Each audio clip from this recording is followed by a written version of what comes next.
Hello again and welcome back to the second part of the chapter 6 from the Canterville Ghost book. On the last video, we start with a pre-reading activity. Here there are no wrong answers. Here you have to guess what will happen in the chapter number 6, okay? If you think that nobody sees little Virginia ever again in the following chapter, you have to circle that one. Or if you think that number 3 will happen on the next chapter, you have to circle number 3, okay? Then we review some words which were verbs, noun, and adjectives, right?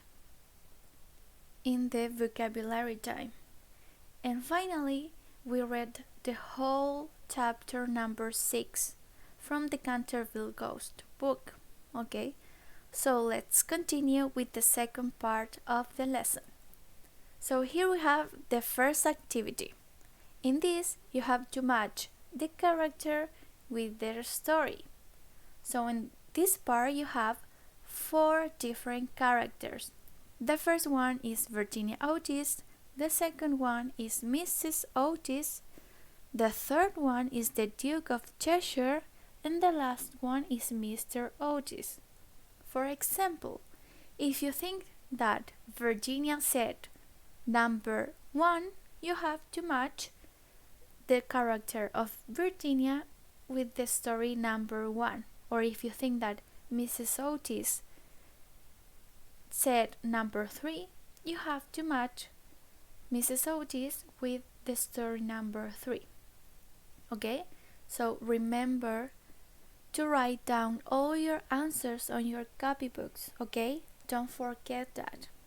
So here you have just to match the character with their story. Okay, let's continue. And now we have the challenge time. So in this part, you have to describe 3 characters of your choice, and the description must include the name of the characters, her family or relatives, where does she or he come from, a physical description, and a personality description. So in this you have to choose 3 characters from the whole book. You can choose Washington Otis, you can choose the twins, or you can choose Mrs. Otis, Virginia, etc. But you have to choose just 3. For example, I choose Washington.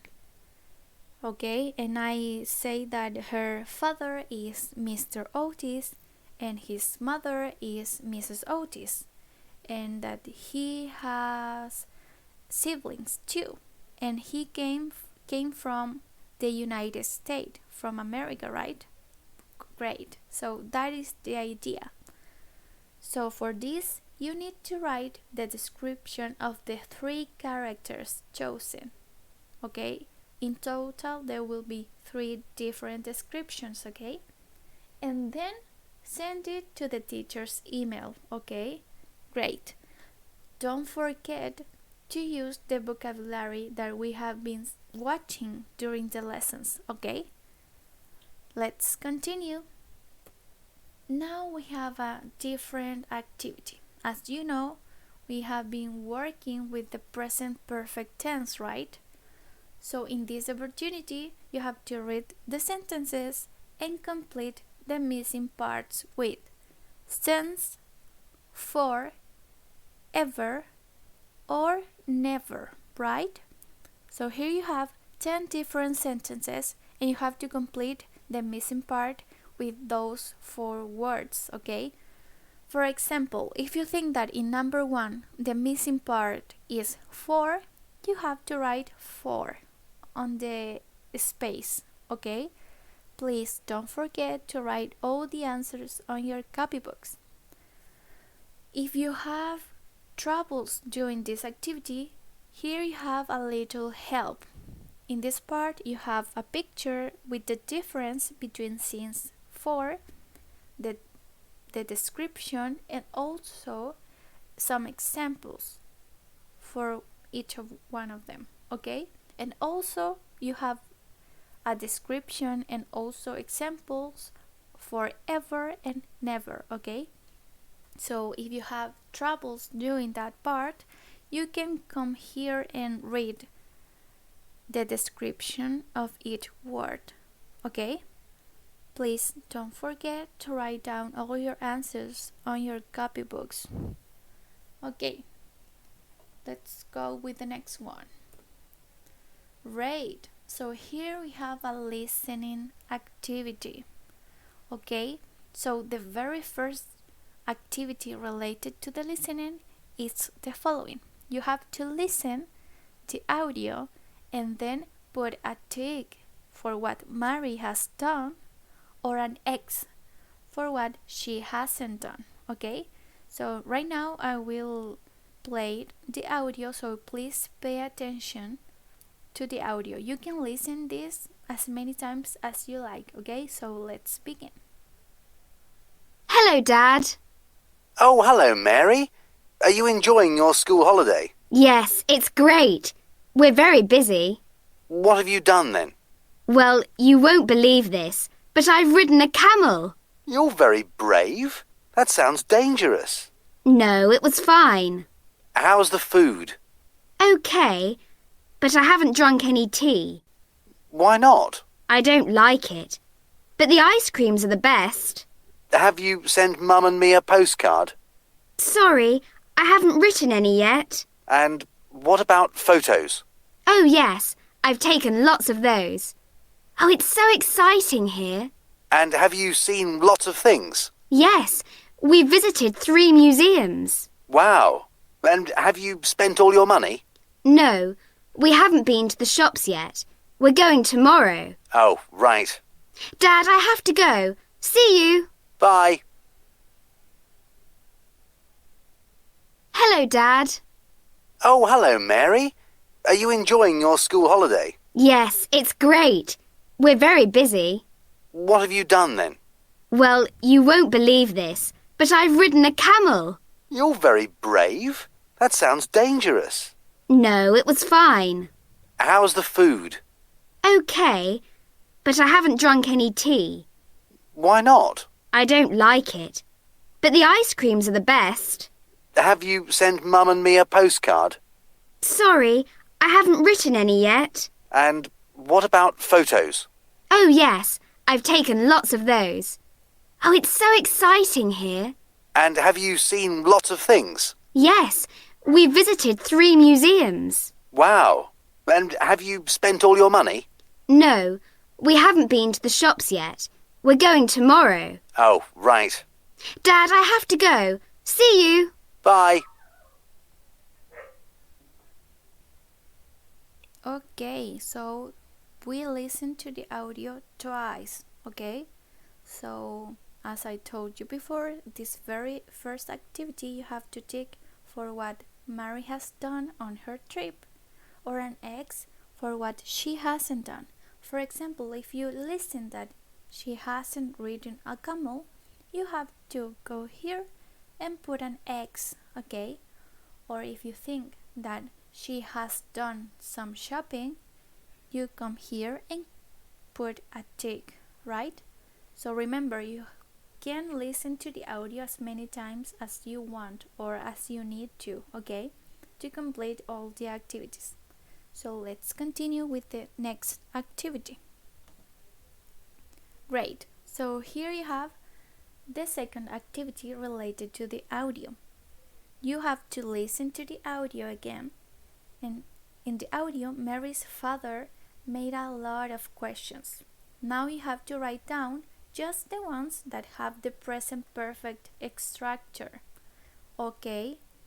So here, as a little help, I gave you a chart about the question form of the present perfect.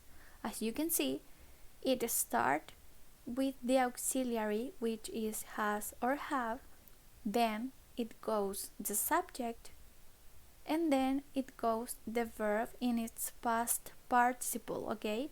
If you identify this structure on the audio, you come here and write down that question, okay? So as a little clue, there are only 4 questions in present perfect on the audio. So you have to search for only 4 questions, okay?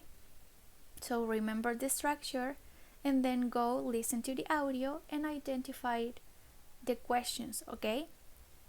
Great. So let's continue with the next activity, which is the last one.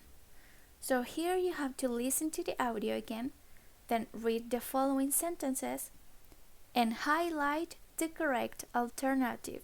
For example, Mary is really enjoying her family or school holiday. In this case, the answer is school. So it will be Mary is really enjoying her school holiday. So as the answer is school, you have to highlight the word school. And you have to do that with the 5 sentences below. So here you have to choose in the first one between have or has and camel and a tiger. In the number 2 you have to choose between busy and worried. In the number 3 you have to choose tasted and drunk. In the number 4 you have to choose between spent and sent. And in the last one you have to choose between letter and a postcard. So remember to write all your answers on your copybooks, okay? So we can check all these activities on classes, okay? So as I already told you, you can listen to the audio as many times as you have to answer all these activities, okay? So great, that was the lesson in this opportunity, and I would like to finish this part with the positive, negative, and question form of the present perfect structure, okay? So in the positive form, we have that it starts with the subject, then goes the auxiliary has or have, and then goes the verb in its past participle. In the negative form, the structure is very similar. It starts with the subject, then goes the have or has, and then we have the negation, the not. For example, if it has not or hasn't, or have not or haven't, okay? And then we put the verb in its past participle, and you already know the question form of the present perfect since we are already seeing it in the last slide, right? So please, if you want to, you can write these charts on your copybooks to have a little reminder of the structure from the present perfect tense, okay? So that was the lesson in this opportunity. I hope you like it. Don't forget to write down all your answers on your copybook, and also don't forget to send the challenge to the teacher, okay? So we will see us in other opportunities, and that's it. Bye.